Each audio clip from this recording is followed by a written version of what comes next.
Hey, buddy. Yeah, Wilson. Good morning.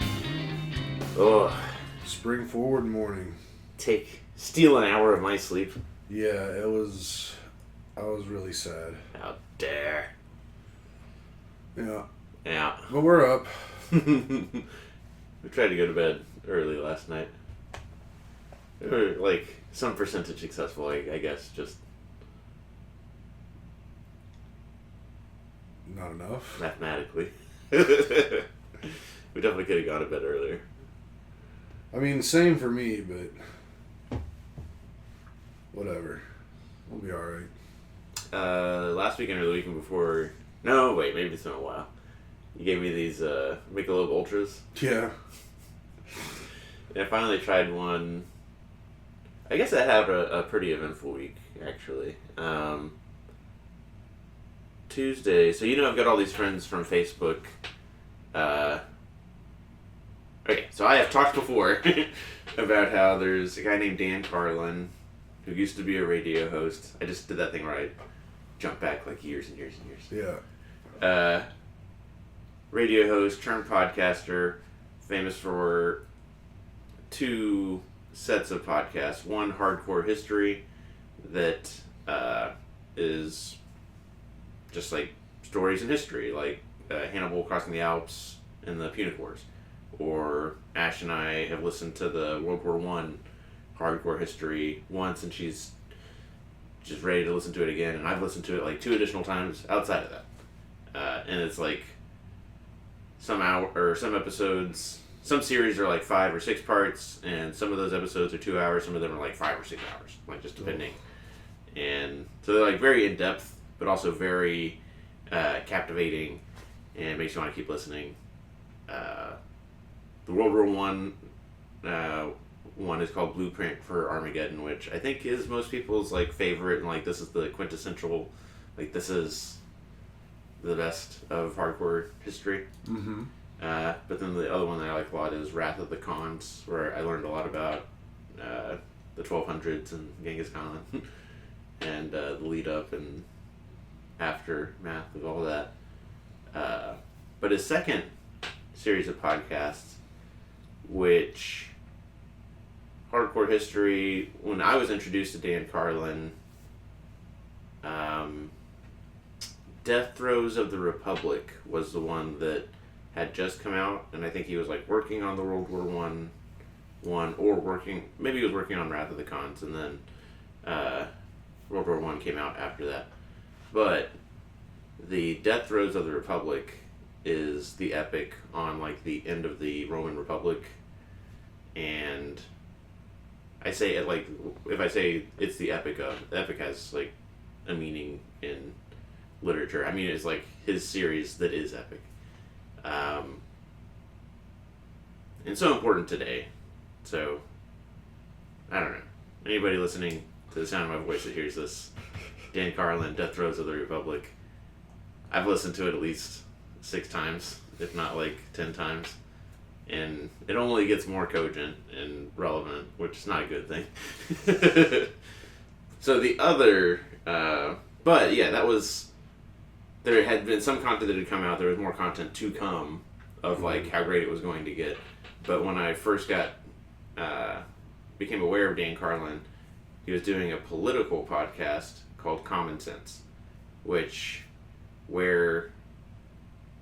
Dan Carlin falls on the spectrum. I guess you could say at the time was like libertarian. I think he would not like that title today. But there's like a lot of political takes that I agreed with, but also just like the examination of it, like in the same way that he examined like historical stuff, examining like contemporary political stuff, and then also often linking it to things in history. It is just a great podcast. That podcast spawned a Facebook group. That Facebook group, I was in it, a bunch of people were in it, and just over like literally a decade formed friendships in that group. And then the original group got nuked for whatever reason.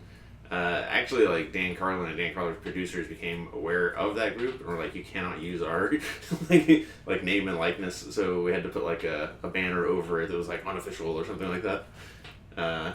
But eventually it got nuked because it got more political and whatever. You know how Facebook groups work.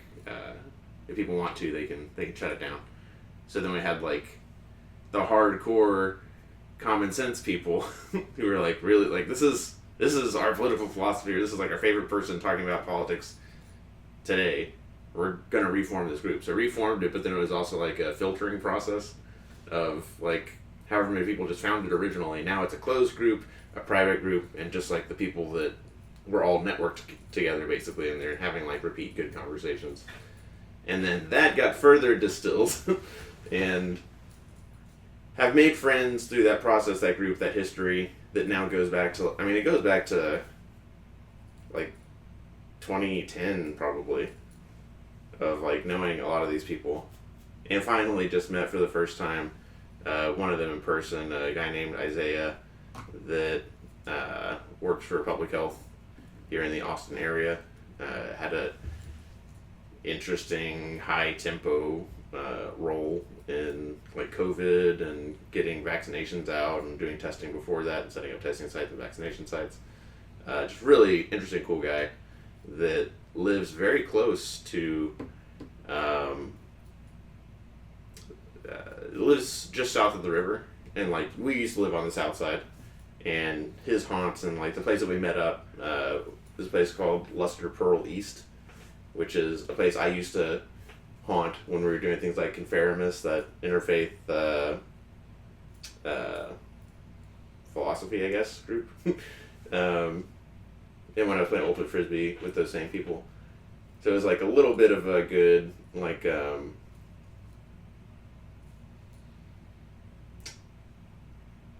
what's the word for when you like stuff that's in the past? Nostalgic? Yeah, there's some good nostalgia, like going to Luster Pearl, and then seeing this guy in person that, like, he was bringing up all these things that have happened, like, over the years, like, fallouts of other people, and, you remember this crazy guy, remember that crazy guy? And that was fun. And that was Tuesday, and that was the first time that I tried the Michelob Ultra. Sorry, alright, however long it was. 4, 5, 8 minutes, I don't know. Tried the Michelob Ultra, came home, and just put one in the freezer. And not 20 minutes later, come back to it, and it's frozen. Mm-hmm. And I was like, this is just water. So I put it in the sink and open it, and like it starts coming out, and I was like, alright, just leave that there, I guess. Come back later, and like half of it had escaped the can. And like tried to drink the beer slush that was in there, and it's like, this is just an awful flavor. And Jeremy was like, just put them in the fridge. So before he came over last night, I put 2 in the fridge. And then you gifted me a couple Budweisers. Mm-hmm. And I got home, like I was just gonna like quickly drink those 2 because like they're just water and we gotta get through these because we're not gonna throw them away. But then when I had a Budweiser, I was like, I'm gonna mix these 2 together. And then the Michelob tasted like how I thought it should taste before the freezing and ejection of, yeah. So that was my my dessert. Oh no, that was supposed to be my dessert last night. I had a big mason jar with the 2 beers in it, and I was just drinking that over the course of like an hour. But then Ash made me eat ice cream. Oh no. Ugh. So that was my actual dessert. And maybe I ate too much yesterday. That's probably fine. It'll be alright. Yeah. Michelob Ultra. It's no good. Yeah, I'd rather just not drink than drink Michelob Ultra. How's that for an ad? Yeah. But some people like it, so whatever. Not gonna hate on them. That's one thing that happened this week. I have another thing that happened this week, unless you want to. Go for it. Ashley got a new rack in the gym.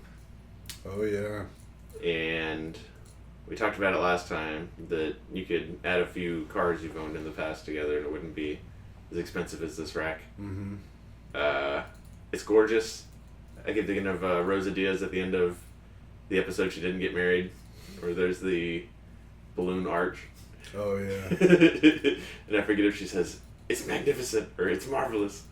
But the punchline is Hulk going, vindication! But it is magnificent and marvelous. And we have a friend, or actually has a client, that owns a glass blowing studio, and she's real handy. And when she heard that we were getting the thing on Thursday, she was like, let me play with the adult Legos. Like, she wanted to set it up.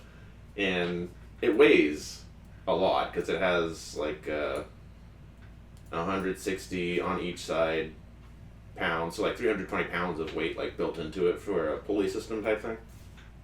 And then all like it's made of very thick like steel. And I don't know how much it weighs, but it's not, you can't just like shoulder it around. So Ash was like, no, we actually hired apart from buying it from the people we bought it from, which is like a local Austin, it's called Fringe Sports. Mm-hmm. They've got a good following here in the Austin area. But then there's another group called, I hope it's okay for me to just be dropping all these brand names and all that, but I think it's Austin Gym Builders, and no, Lone Star Gym Builders. And you got a garage, they'll come to your garage, they'll do the measurements, and then they'll be like, okay, most people with a garage this size are interested in these like 6 projects of like lighting, mirrors, wall stuff, rack stuff, garage door stuff. And it could cost this much, but like a la carte, what do you want to do in here? And we have plans with them in the future, but like job number 1 is, build this rack. And Thursday arrives, truck in driveway, one person comes out of the truck, that one person is a lady. And it's like, we should have just let Ash's friend do it. Because now Ash's friend knows that, yeah, we just had some other lady do it. Because I assumed it would be like a team of dudes, right? And, yeah. But Ash got to tell her friend, like, no, if we have, like, future home projects, then we'll keep you in mind. But That's that was cute. Yeah. Ladies out there moving weight. Hell yeah. But it took however long it took, but first thing was just like laying all the parts out, and I stuck my head in there for that because that was like the first 30 minutes, and then I worked, and then came down and it was done. Very cool. Yeah. Yeah, I'm super stoked for y'all, Ash especially, to have that. Mm-hmm. It's nice to have nice things. And I mean, it's really an investment for more than anything, so. We just did our taxes yesterday too. Ugh. Ugh. Same here, buddy. Yeah, I owed this year. I was mad. We didn't, but it's one of those years where about break even. Yeah. Yeah, moving forward, that's just, I guess, the best I can hope for. Just break even. Oh, but I said taxes because that was one of the things the guy brought up is we had some home repairs, and you can use those against your taxes in Ashley's situation because some percent of the home is business. Mm-hmm. But the rag is all business. Yeah. Those tax breaks. She's got a client coming back from heart surgery. That his first appointment, first class with Ashley, session. First session since his heart surgery was this week. And he brought a puppy. Oh. Yeah, he's just such a great guy, and fosters dogs. Kind of a sad story recently of the dog fostering situation, but it's big heart, fosters dogs, brought this dog. It's like this big, which it's like Football. yeah. And it still had its like puppy soft fur and Mm. like little needle teeth. And Ash was like puppy alarm emojis. So I came in there and started eating my toes. And then after it got bored of eating my toes, after a few seconds, just like plopped down on my feet, which was great. Any idea what kind of dog it was? Maybe like a lab sort of thing. Mm. It was like gold sandy fur, and had that like a wait, is Labrador I'm thinking? Really energetic dog? Golden Retriever? Maybe that's actually what I'm thinking of. The retriever face. So, like, labs are Labrador Retrievers. Okay. So they're in the same family as a Golden Retriever. There you go. But it was pretty cute. And I don't know, hope I see it again. It's a big week, Kelly. It's a big week. I totally feel you. I got within mere inches of getting a dog this week. Mm. Like, to the point where I had all the arrangements were set. I had all the information on the dog, including like its bathroom schedule that was plotted out, and like food schedule and all kinds of stuff. And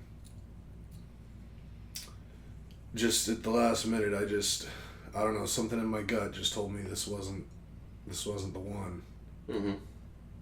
So I had to listen to my gut, that was a roller coaster of a day. That all happened pretty much on Friday. Mm. And because I've been wanting a dog for the longest time, and right now a lot of things in my life are changing, and I thought this might be a really good time for me to get a dog. And then I was just doing some searching online, and like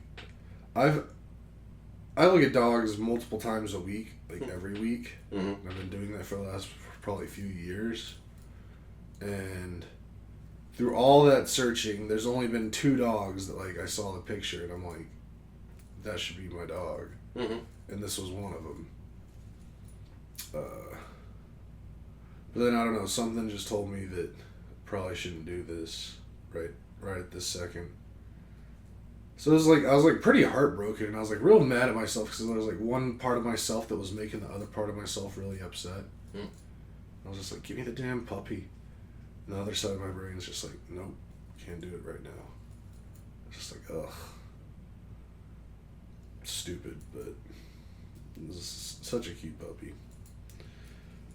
It was up in Plano though, so I guess that was part of it. I was afraid that I'd drive 3 hours up there, and then because I went that far, something felt wrong, or like it just didn't feel right. I'd probably be more likely to overlook that because I was like, well, I drove so far and I still gotta go home. Might as well get the dog. Yeah. I don't know, a lot of things, but long story short is I think I'm pretty close to getting a dog. Yeah. But yeah. When we got Cartman, it was after a year of, definitely over a year, of Ash like researching breeds and being certain that she wanted an English Bulldog. And then on the way back from some army training, there was a iconic Nathan Ashley moment that was like, we're getting a Bulldog when we get home. I'm sure I've talked about it on here before, but driving from an army thing in Georgia back home, she had flown out, and we were going to spend the night in Mobile, just like halfway-ish, and as I was exiting the freeway, I want to say a bug, like a Volkswagen Bug, but maybe it was something bigger.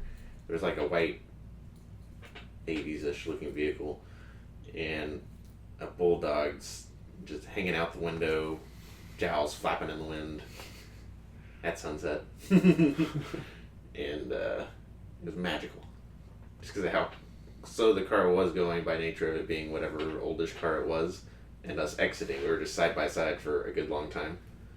And I don't know, I may have adjusted speed to match it something. But that was like alright, that's a sign. And then I think the next week, maybe the same week, like that was probably get home. I could look all this up, but it may not have been an entire week between like get home on like Thursday and then Saturday or Sunday.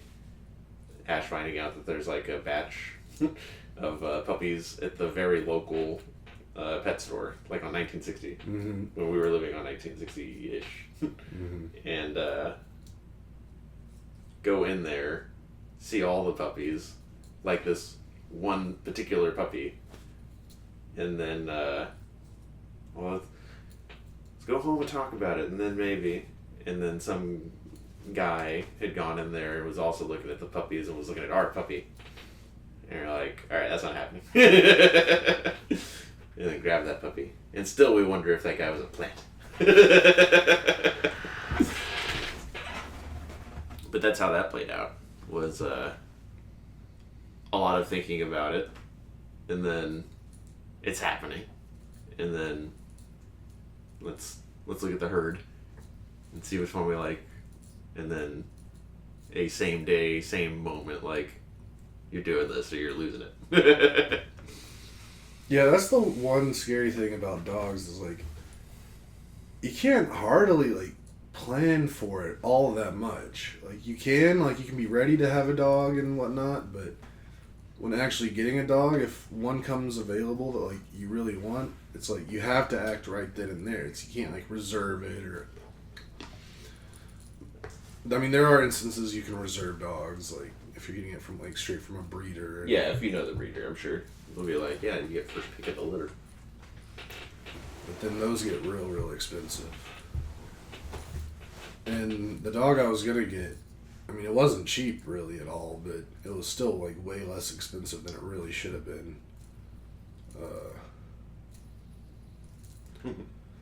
But yeah, I don't know.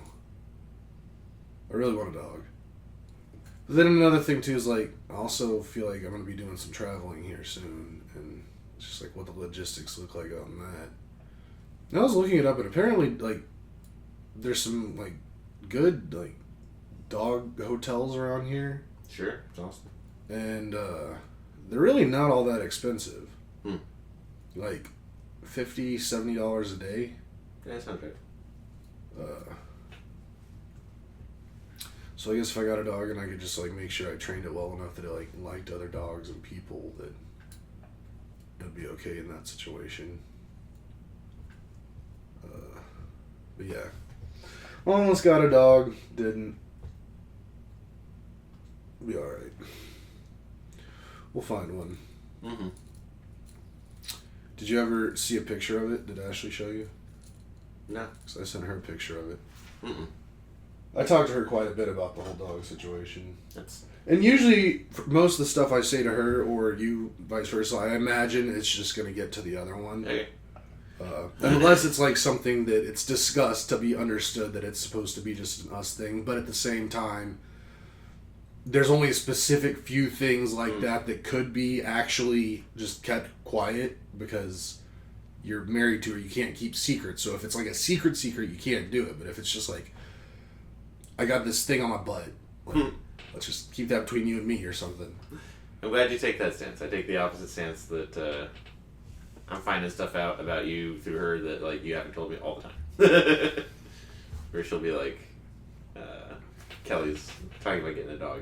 Because when you talked about the kind of expensive, that is where, like, I got involved with Ash. Because she was talking about how you almost got a dog. I was like, what?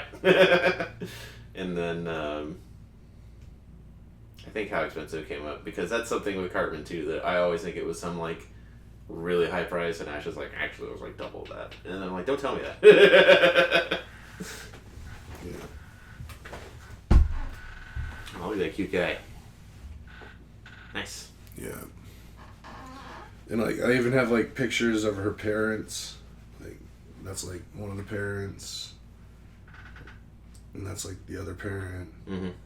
And that's what it was. A real pup, real small pup getting weighed. What kind of dog is that? Apparently, like, the mom was like half Maltese, half. Or, no. I don't know. One of the parents was supposed to be like half Maltese, half Shih Tzu. And the other one was supposed to be full Maltese. Okay, yeah, Maltese is what I thought. But yeah, it was it's been a roller coaster of a weekend for me. Mm-hmm. It really hasn't been the greatest weekend for me because that was pretty devastating, that whole dog situation. Because I was so ready. Like I even already went to the bank and pulled out the cash for it. So I have an envelope downstairs with a bunch of cash in it that I need to go put back in the bank. So that was a bummer, and then another bummer for me this weekend was yesterday. So Jared and I, on the weekends, we usually go get lunch together at least once, and we usually like flip back and forth as to who chooses where we go. And yesterday I was like, I really wanted to go to Torchy's because they have one specific taco there that I've gotten for years and years and years, and I just really enjoy it. Plus I really like the chips and queso, so I was like, let's do that. That sounds good. And we get there, and I see it on the menu, and I'm like, cool. And I order it, and then they finally bring it out after way too long. And it's completely different. I'm like, oh, well, I didn't order this. And they're like, oh, yeah, we completely changed the recipe of that taco, but just kept it the same name. And I was like, you mother pieces of turds. Like... That's awful. That's like they don't respect the connection between a person and their favorite taco. I think everybody has a favorite taco that, like, everything about it is you can't identify with, like, and probably nothing more so than, you know, how that taco identifies itself. And how that taco identifies itself, name-wise, I think is how we often identify ourselves, and that's why that taco becomes our favorite taco often. And so I was real bummed about that, and then that sucked. And then later in the day, well, actually, it started on Friday, but so Friday morning, another thing. I'm sorry, I just can't deal with your shenanigans right now. I really like that taco. It's poorly named, whatever. So, anyway, just getting that out there. So I've been trying to, I'm like on this kind of more of a health kick kind of thing because of things going on, and trying to look into losing some weight and stuff. And actually I think we looked it up, and it was back in 2022. Jared and I went in on buying an elliptical together, so we work out here in the house because it was COVID, and I don't know, it was a COVID purchase. And but the thing is, it does have like a weight limit, and I did get above that weight limit for quite a while, and I'm finally well under that weight limit. So I was like, let me give this a shot. But the thing is, this is like an at-home elliptical. It's not like one at the gym, so it's not as nice. And the strides on it aren't super far, like forward and back. It's more of like a circle that's like you go really high up and down, and you don't take large steps. So it's a much more kind of like difficult motion to do. And I was doing it, and it did kind of mess up my knees, but they're not too bad right now. The thing that really got me, and I didn't even really realize it until like today, it's just getting worse. But so it has like the bars that are like connected to the feet thing that your arms can hold on to. like ski poles? Yeah, and whenever I was on it, I was having to use my arms a lot to like kind of help my legs get around the hump of the going up and over. So I was using my arms a whole lot. And I guess, I don't know what happened, but like right now, and like where I broke my arm a couple of years ago now, and like all kind of down the arm a little bit, like it's just destroyed. Like I can't, like, I still have function, but I don't have near as much movement, and it hurts and it's sore, and I'm like, what did I do? And Friday, like, I kind of felt something, but it wasn't, like, too bad. Yesterday, I was still there, but it was, I mean, I'd forget about it, but, like, I woke up today, and just all day so far, it's just, like, it freaking hurts. Or it's just real sore, and, like, when I, like, move things, like, I don't know if you saw, but, like, whenever I was setting up for recording this, like, I used my left hand to set the, like this hurts like crazy to reach my arm out like this. Does it, like, burn, or is it just, like, sore, weak? A little bit of both. So I don't know what I messed up. I mean, I'm hoping it's just, like, I like, really, like, strained, like, my bicep, or... Could that be described as the most that you've used it? Oh, yeah. Okay. And then, like, it was a real just, like, 0 to, like, jerking it. Like, working it hard. So I'm hoping it's just, like, I straighten the muscle and that's just going to get better. I can't imagine I did anything to the bone or the healing part of it, because it's been well over a year and a half since after the surgery. Like, bones heal a lot faster than that. In that year and a half, what do you think? Do you think there have been times when you have used your shoulder more than you did? I mean, I've definitely used it. But more than you did on the elliptical? No. And probably it is just you got your zones of what you can do comfortably, what's a little uncomfortable, and then what's dangerous. You probably just spiked a little bit up. Yeah. I mean, I'm not super worried about it because, like, if I, like, re-broke it or something, I don't think I'd be able to move it as well. And, like, right now, it's, like, if I'm resting in a decent position, I don't feel... I don't think you need to be worried about the bone. I think... I do feel like spasms will happen up here. Like, not, like, bad. I'll feel something like, oh, like, bloop, bloop, all up in here. So, yeah, probably just... There's a lot of stuff that makes a shoulder other than the bone. Yeah. But probably none of it's... If it's not, like, actively burning, or it's just, like, weak and sore,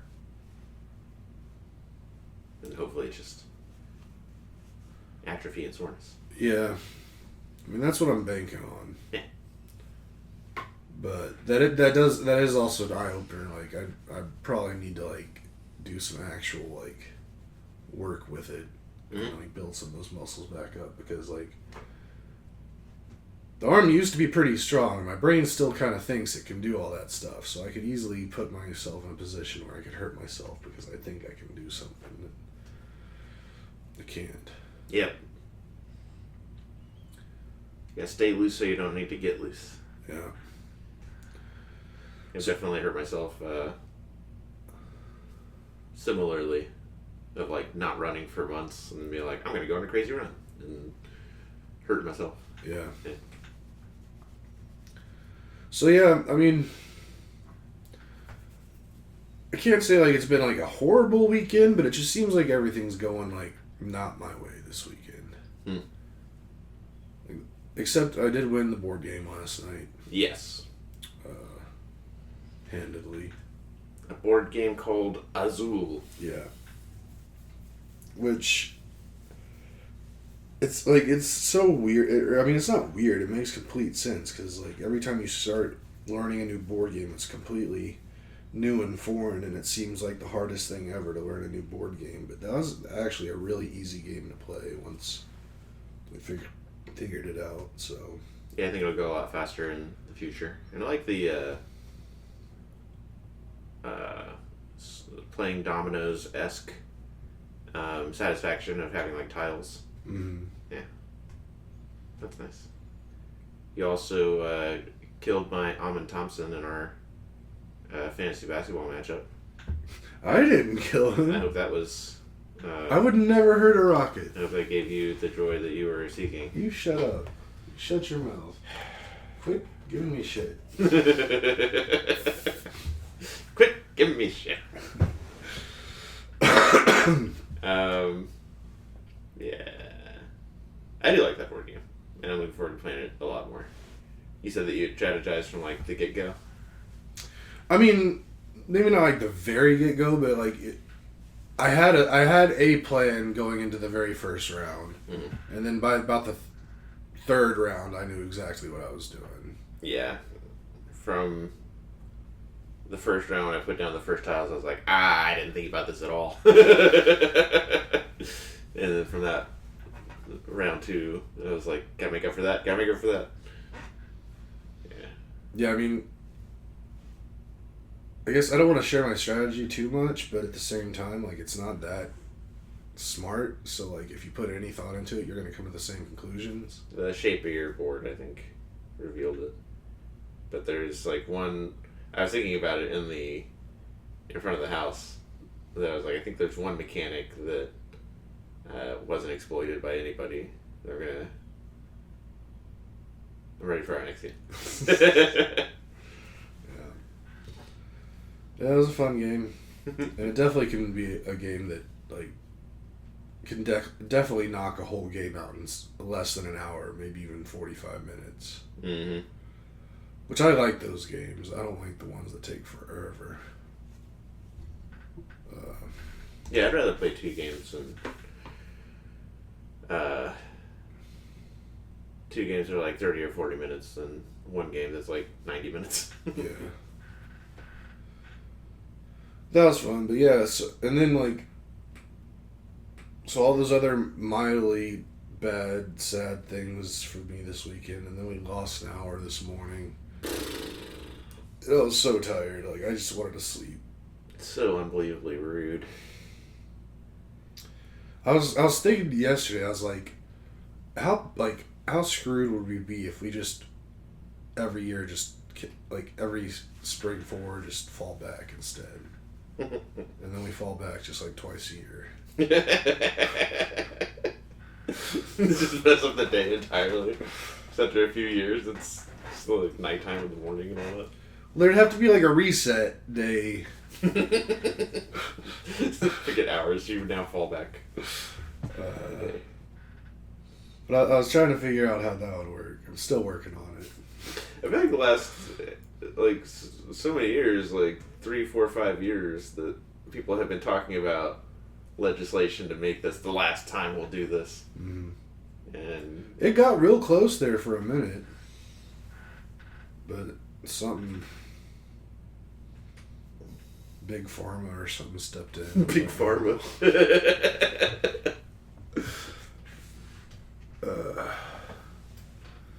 Yeah. I thought I had some. No, that was everything that I had pre-planned. I wanted to talk about the dog, and I wanted to talk about my shoulder. We had a good bird day yesterday. Saw a giant dinosaur water bird that I took some pictures of. The big white, I think it's an egret, was kind of stalking us while we were out and about. Like, it would fly across, like, there's the trail that we're on that we do is beside a creek, and then I guess there's some other water source in the neighborhood, because sometimes you'll see the water birds go from like the creek woods across the fields. Like, the trail is creek, some woods, trail, and then fields. So you'll see them fly across the fields to just go from one water source to the next. And there's a bird that's like caracara or caracara, but they're aquatic birds that have like eagle faces. Mm-hmm. And they have black wings with white tips. And when Jeremy and I played basketball on Wednesday, I saw a group of 3 of them hanging out over the neighborhood, and usually they're solitary. So I thought that was pretty neat.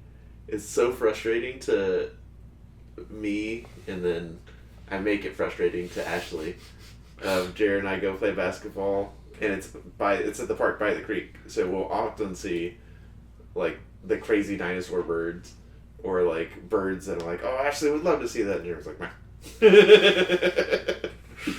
Like, the 3 caracaras together. It's pretty dramatic.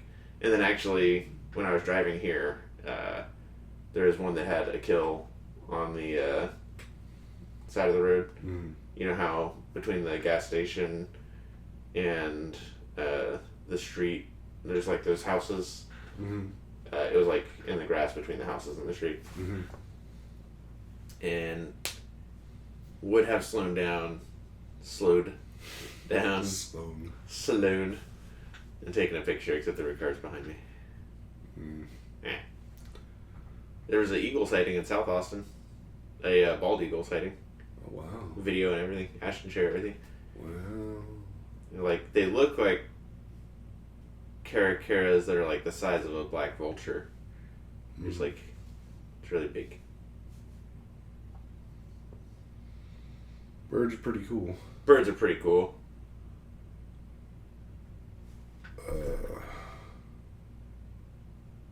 What else? Went to Costco yesterday. Oh, yeah? Eggs are back. They ran out of eggs. And then this is actually like a no shit big deal in our house. They had for the longest time these Italian sausages Mm-hmm. that, sausages, you can get them pre-cooked, smoked, or whatever.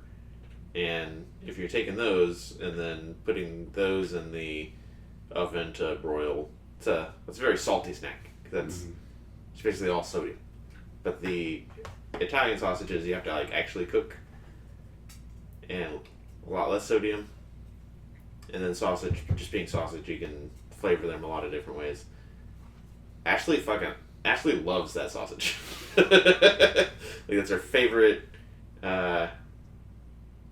thing to eat throughout the week. I like cooking it because you just put it to broil in the oven and leave it alone. It's not like a lot of prep goes into it. And even longer than eggs have been coming and going at Costco, the sausage went away like, I want to say Thanksgiving. Wow. It's been months and months. And after the first couple weeks, like it was an emergency at the time. After the first couple weeks where it wasn't there was a guy, a meat dude, that like restocking stuff. And I was like, hey, what's up with the no Italian sausage? And he's like, dude, you're like the sixth person today to ask me that. We just stopped getting it. I don't know. And I was like, alright. And then had to like text Ash like, it's not just me. Costco itself is not getting these sausages, and I can still see the sad faces. But like literally after months and months and months, I always check where it was. I just always check because it's that big of a deal, and it's like across from the chicken that I get every time, anyways. And boom, I see it, and I just walk over to it, and I pick it up, and I look to my left, and it's the same meat dude. And I was like, hey, and he was like, hey, I was like, we're back, and he's like, yeah, I'm gonna get some of those too. And we were both excited, and I was glad it was the same dude. Did you buy all of it? No, I just bought the one because it's like $14 per pack, which is like we'll eat 4 at a time.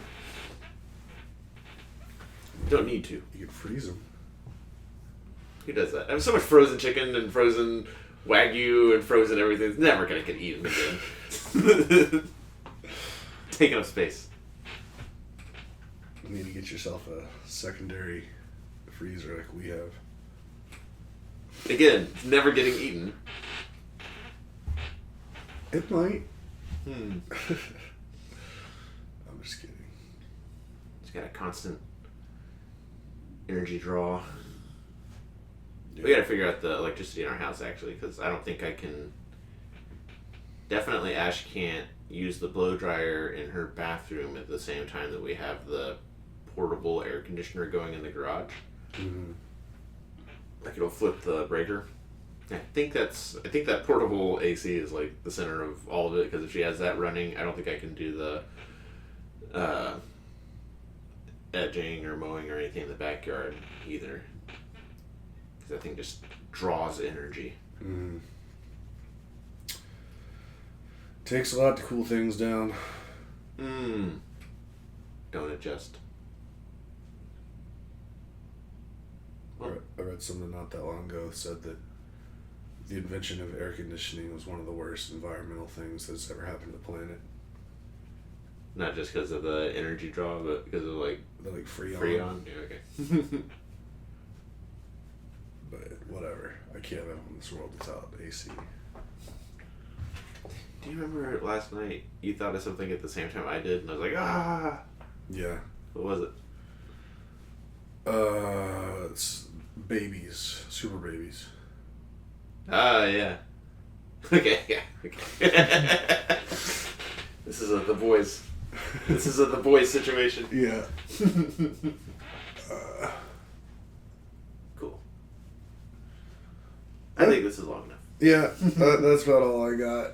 I gotta go sail sail along the seas.